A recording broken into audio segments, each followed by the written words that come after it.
Assalamualaikum warahmatullahi wabarakatuh. Selamat pagi semuanya pada seluruh siswa SMK Salam Jati Barang kelas 12 TKJ, TSM, TKR maupun akuntansi.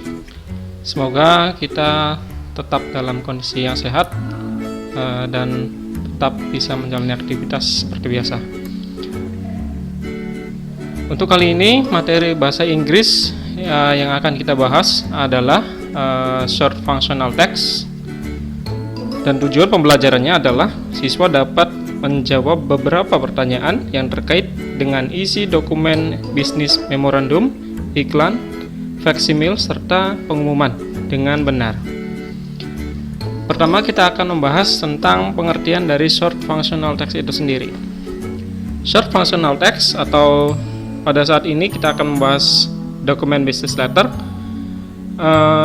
Kita pakai bahasa Indonesia supaya lebih jelas, adalah surat yang mengenai bisnis yang dikopikan secara banyak oleh seseorang untuk disebarluaskan dalam skala kecil maupun skala besar. Bagian-bagian dari short functional text business letter, yang pertama adalah faksimil, kemudian memorandum, kemudian brosur, dan yang terakhir adalah announcement. Kita akan membahas dua materi pertama, yaitu faksimil dan memorandum. Untuk faksimil adalah yang kita sebut biasanya adalah sebuah fax, adalah sebuah surat pendek yang dikirimkan melalui jarak jauh oleh seseorang dengan menggunakan mesin faksimil yang ada di sebuah telepon rumah.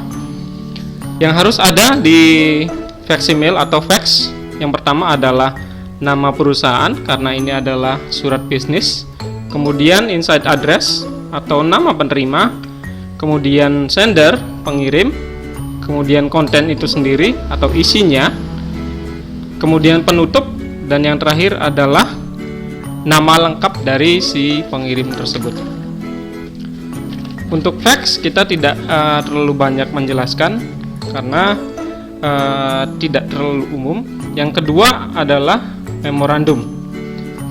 Memorandum pengertiannya adalah, kita sebut juga memo, adalah fungsinya sebagai komunikasi tertulis di sebuah perusahaan untuk membuat sebuah pengumuman, diskus prosedur atau report atau laporan atau kegiatan di sebuah perusahaan, dan informasi mengenai karyawan atau apapun yang ada di dalam perusahaan itu sendiri.